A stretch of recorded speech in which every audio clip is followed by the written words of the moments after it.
अच्छा मुनीब, ये इस पर बिजली के रिलीफ पर तो बात होगी, लेकिन पहले हम बात करना चाहेंगे वो जो रऊफ हसन के राब्ते हैं, क्योंकि ये भी बड़ी अहम खबर है। तो ये कहिएगा, करण थापर के साथ व्हाट्सएप पर ये जो तबादला हुआ है, ये बातचीत जो हुई है, इसका इंकशाफ कितना खतरनाक है ये आने वाले वक्त में पाकिस्तान तहरीक इंसाफ के लिए?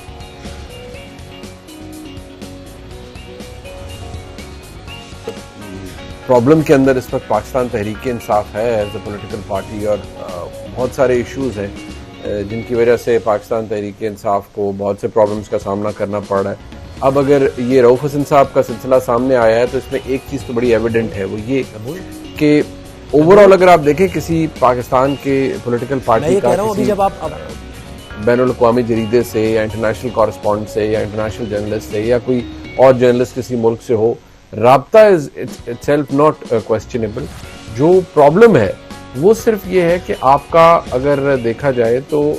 जो कंटेंट आप उनसे शेयर कर रहे हैं, अगर आप अपना सिर्फ मौक़िफ़ दे रहे हैं दैट इज़ डिफरेंट, लेकिन अगर आप बाकायदा तौर पर एक कैंपेन की सूरत में किसी को बता रहे हैं, कोई ऐसे फैक्ट्स बयान कर रहे हैं जो दुरुस्त नहीं है,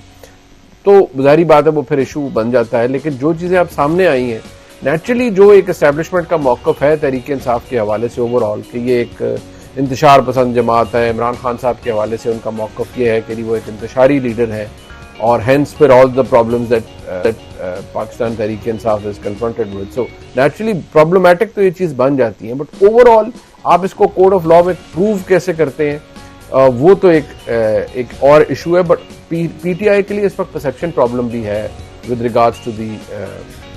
एस्टेब्लिशमेंट और with regards to the military itself, because अभी जो उनको इशूज़ हैं वो बड़े कॉम्प्लिकेट हो गए हैं, और ओवरऑल जो उनका सारा ताल्लुक है उसमें भी बड़ा मेजर हिट पीटीआई को मिली है as a political party. So I think ये एक बहुत इंपॉर्टेंट फैक्टर है, और ये खतरनाक भी है, बट किस हद तक खतरनाक है अगर ये कोर्ट में प्रूव होता है कि ये जो कैंपेन था ये कॉग्निजेबल ऑफेंस बनता है नहीं बनता। But more than the legal aspect overall ये एक फॉर अ पॉलिटिकल पार्टी एक बहुत बड़ा डेंट है कि आप उन्हें अपनी आर्मी चीफ की उनके साथ एक बेशक प्राइवेट कॉन्वर्सेशन में एक चैट के अंदर आप बता रहे हैं कि नहीं वो तो सोर्ड ऑफ ऑनर नहीं है, नहीं वो ये नहीं है, which is obviously not a true fact,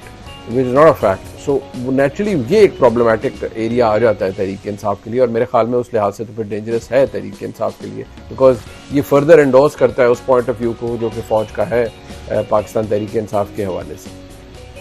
बिल्कुल मुनीब, जैसे आपने कहा कि ये इश्यूज़ जो हैं वो बहुत कॉम्प्लिकेटेड हो गए हैं, तहरीक इंसाफ का ये मौक़िफ़ है कि मीडिया कोऑर्डिनेटर होना चाहिए जो पूरी दुनिया में सहाफ़ियों से बात करेगा, लेकिन इसके साथ साथ अगर वो मीडिया कोऑर्डिनेटर बाकी लोगों से बात नहीं करेगा तो वो और क्या करेगा? इसके बारे में क्या कहेंगे आप? देखिए, जो पीटीआई का स्टांस है वो मैं जैसे पहले मैंने अर्ज किया वो ठीक है, उस लिहाज तक तो ठीक है कि वो इंटरनेशनल मीडिया कोऑर्डिनेटर है, वो जर्नलिस्ट से बात करना वो सब कुछ ठीक है, बट इसको फिर ये how does it play out? अब वो एक प्राइवेट कॉन्वर्सेशन है, how does it play out? वो प्ले आउट होते हुए ये लगेगी कि ये तो फौज के खिलाफ गलत प्रोपेगेंडा फीड कर रहे हैं, ये कर रहे हैं, आर्मी चीफ को मलाइन करने की कोशिश कर रहे हैं ताकि वो पाकिस्तान के ऊपर एक ऑनस्लॉट आए, इंडियन जर्नलिस्ट ये लिखे, वो फिर उसको एक और नेशनल सिक्योरिटी का एंगल उसके अंदर आ जाता है ना, कि आप एक हॉस्टाइल मुल्क के एक सहाफ़ी को ये इंफॉर्मेशन दे रहे हैं जो एक एग्जैक्टली मैंने I didn't go through that piece जो उस कॉन्वर्सेशन के बाद अगर कोई करण थापर साहब ने लिखा होगा, but whatever Rauf Hasan साहब फेड हिम, क्या उसने इम्पैक्ट किया उनकी राइटिंग को और क्या वो चीज़ें आई उसी तरह से, that is something very important, और आई थिंक वो पीटीआई उसी का ब्रंट फेस कर रही है।